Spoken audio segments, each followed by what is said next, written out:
Bonjour à tous, bonjour à toutes et bonsoir également selon votre position sur la planète Terre.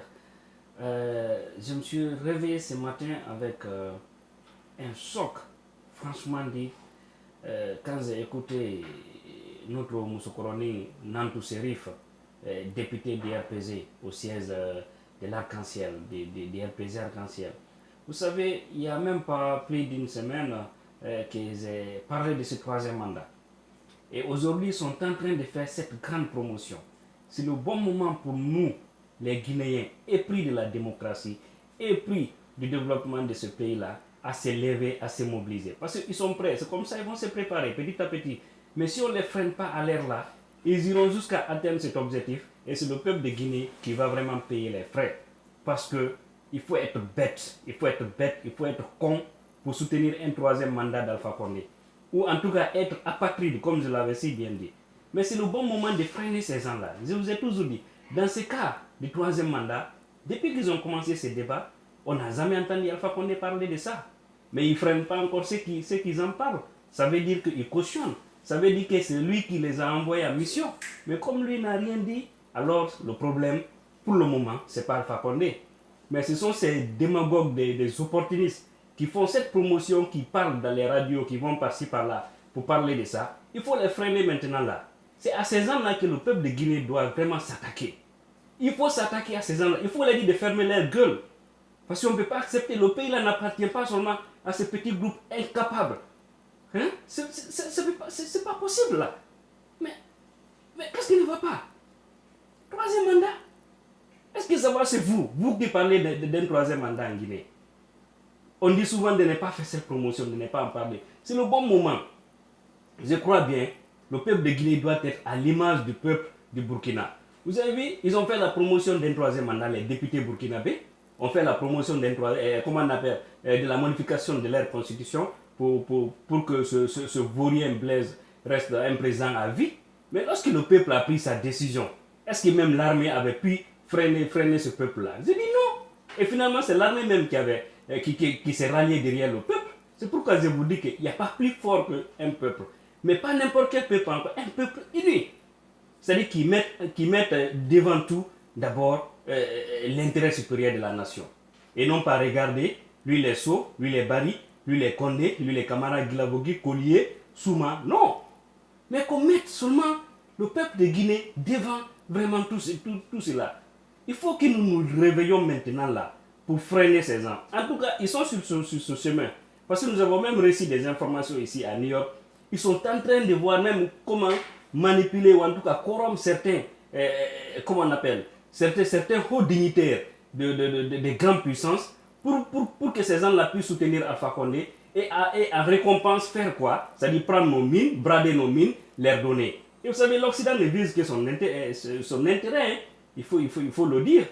Sinon, Blaise est là. Blaise a fait combien de crimes? Mais depuis qu'il a quitté, est-ce que quelqu'un a entendu une fois la communauté internationale mettre de la pression? Mais c'est parce que c'était un missionnaire de l'Occident. Alpha Condé également était missionnaire de l'Occident. Il faut que les gens comprennent cela. C'est pourquoi nos mines sont bradées. Ils sont en train de bailler par-ci par-là. Comment on appelle nos domaines et également nos mines. La forêt. Aujourd'hui, la forêt des diamants que je connais. Mais aujourd'hui, là où j'ai grandi, dans ma santal là-bas, mais franchement, c'est de la merde parce qu'ils ont revendu. Ils ont revendu ça encore aux Chinois. Mais on va continuer à garder ces gens-là. Et on va connaître un troisième mandat en Guinée. Vous savez combien cela va coûter au peuple de Guinée? Avec son incompétence et tout ce qui se passe. Je crois que c'est le bon moment de fermer la gueule de ces gens-là. Quand on fait le troisième mandat, la Guinée, parce que c'est le bon moment. Même le troisième mandat, comment faut la Guinée? Parce que lorsque les députés burkinabés avaient vraiment, ils avaient tenté cela, vous avez vu? Mais ce sont ces députés-là d'abord qui avaient payé le prix. Et c'est comme ça aussi en Guinée. Il faut qu'on freine. Et les journalistes doivent cesser, arrêter de donner le micro à ces gens qui veulent mettre le feu au pays. Et lorsqu'une fois j'entends l'air d'Amaro parler aussi de ça, lorsqu'on avait posé la question, je crois que c'était sur l'INSFM, il dit non, concernant un troisième mandat, c'est le peuple qui va décider. Quel peuple? Le peuple a déjà décidé là. Le peuple a décidé. Parce que la constitution parle au nom du peuple. La constitution qu'on a aujourd'hui, c'est le peuple qui a décidé. Parce que ce sont les représentants du peuple qui sont à l'Assemblée. Hein? Et à l'époque, ça a été... C'est que cet article qui parle de la constitution, pour aucune raison, on pouvait modifier cet article-là pour un troisième mandat. Si Alpha n'a pas pu faire quelque chose dans ces 2 mandats, qui ramasse ses clics et claques, et puis rentre en France, son pays d'accueil, ou qui rentre au Burkina, mais qui nous reste en paix en Guinée, s'il vous plaît. Et vous qui l'aidez dans ce sens-là, vous allez payer les prix.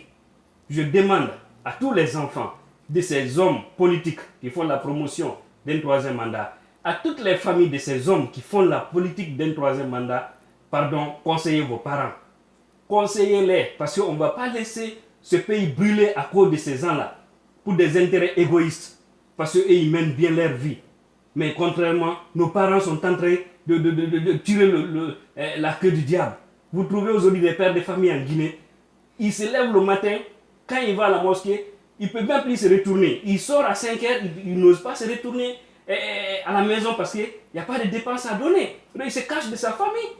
Mais ce qui tue beaucoup d'hommes aujourd'hui, ils sortent, certains vont à Madina du matin au soir, ils sont là, il n'y a rien ne marche. Parce que les investisseurs ont fui le pays. Ce n'est qu'un petit groupe qui gagne en Guinée avec toutes les potentialités que nous avons. Mais écoutez, c'est le bon moment en tout cas, chers Guinéens. Chers Guinéens, c'est le bon moment de fermer les gueules de ceux qui font la promotion d'un troisième mandat. Parce que ça sera vraiment une chose qui mettra le feu au pays. Ce n'est pas mon souhait. Je prie Dieu que vraiment la paix puisse régner en Guinée, même si on n'a rien. Mais si nous vivons dans la paix, ce serait mieux.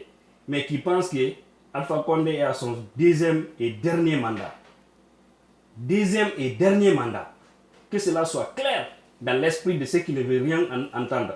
Lorsqu'on dit on ne doit pas insulter, oui, moi je n'insulte pas personnellement, parce que quand j'ai posté ma première vidéo, certains ont dit que non, faut pas, tu insultes là. Ça, c'est pas des insultes. Dénoncer, critiquer n'a rien à voir avec des insultes. Mais ceux qui nous insultent, ce sont nos dirigeants. Ce sont eux qui nous insultent. Parce que le peuple de Guinée cotise, il les donne, il refuse de faire le travail. Regardez aujourd'hui la Guinée, comment les Guinéens vivent. Vous qui défendez ce pouvoir-là, vous n'avez pas honte de cela?